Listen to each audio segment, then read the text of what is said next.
Welcome to Elite Online. Our next poem in line is The Cry of the Children, written by Elizabeth Barrett Browning. Elizabeth Barrett Browning is a very well known English poet.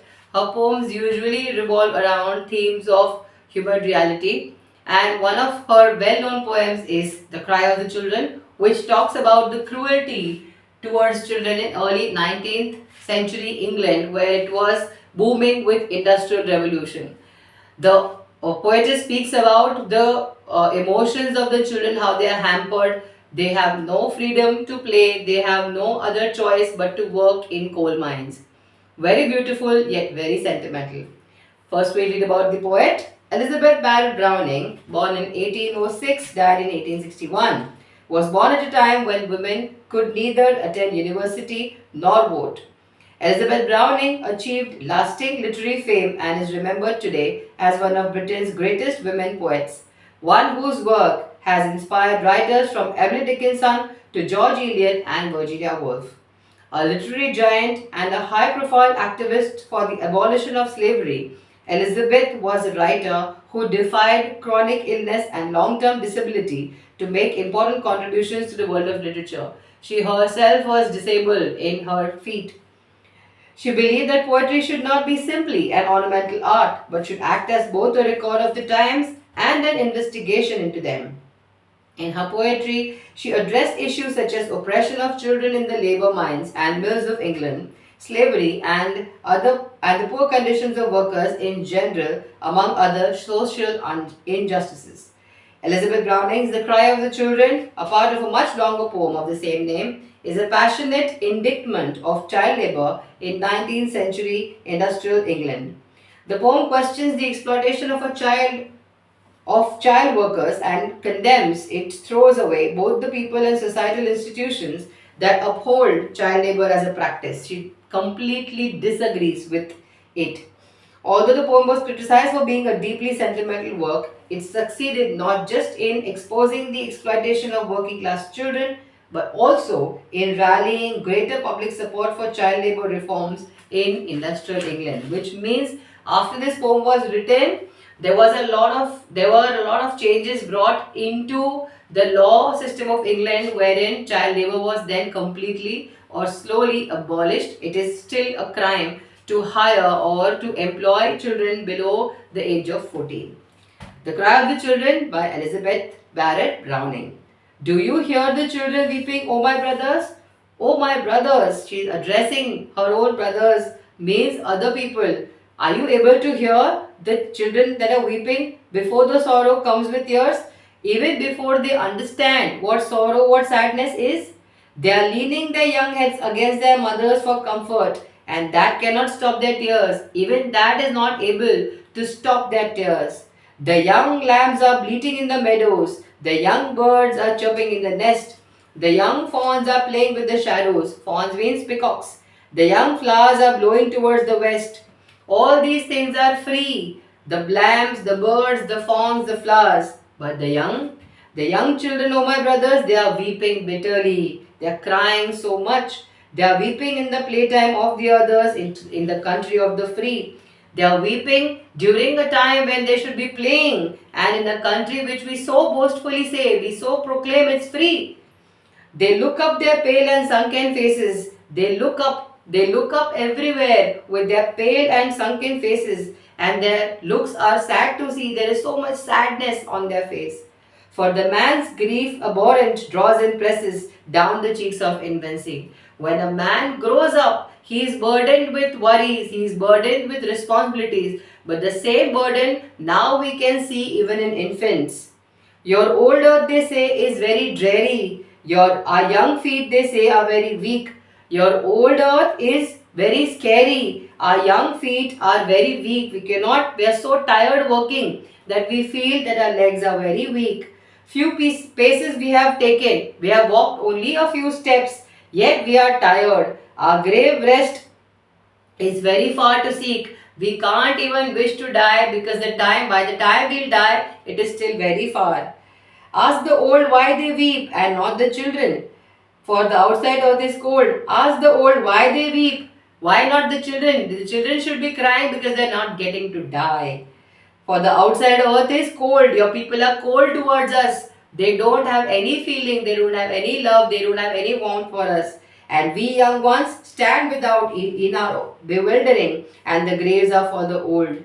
We young ones stand without, we are waiting for a turn because the graves are only for the old. Bewildering, wondering, thinking continuously. True, say the children, it may happen that we die before our time. It is true, the children say that it may happen, it is possible that we may die before our time. Little Alice died last year. Her grave is shapen like a snowball in the rhyme. Her grave is given the shape like a snowball in the rhyme, in the graveyard. We looked into the pit prepared to take her. We looked into the grave which was prepared to take her. There was no room for any work in the close clay. Now she has gotten rid of all the work that we are doing now. In that small grave, there was no place or nothing to work on. From the sleep wherein she lieth, none will wake her, crying, "Get up, little Alice, it is day." From now, for now, where she has gone to sleep, no one will wake her. Even if we cry, "Alice, get up, it is day, get up," she will not get up. If you listen by that grave in sun and shower, with your ear down, little Alice never cries.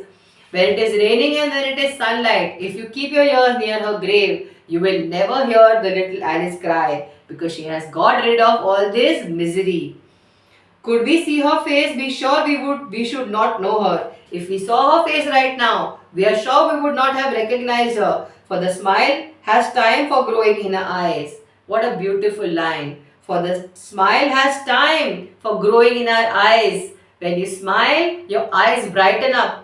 Because she has stopped crying, she will have the time to smile, and that's why we will not be able to recognize her. And merry go her moments, lulled and stilled in the shroud by the kirk chime. And merry go her moments.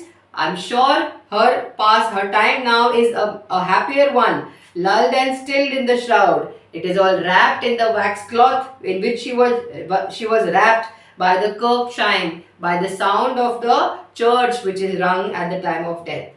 It is good when it happens, say the children, that we die before our time. See, children want to choose death and not life because they want to get rid of this vicious circle of work, work, and nothing else. Alas, the wretched children. Oh, what wretched children. They are seeking death in life as best to have. They want to die, they don't want to live, and they consider it best to have. They are binding up their hearts away from breaking with the sediment from the grave.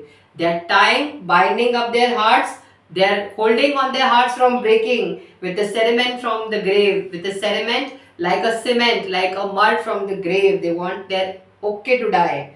Go out, children, from the mine and from the city. Sing out, children, as the little thrushes do, as the little birds do. Pluck you handfuls of the meadow close cowslips pretty. Laugh aloud to feel your fingers, let them through. But they answer, if someone tells them, go out, go sing, go play, go laugh, go pluck your handfuls of cowslips pretty, of pretty flowers, they answer, are your cowslips of the meadows like a weeds near the mine?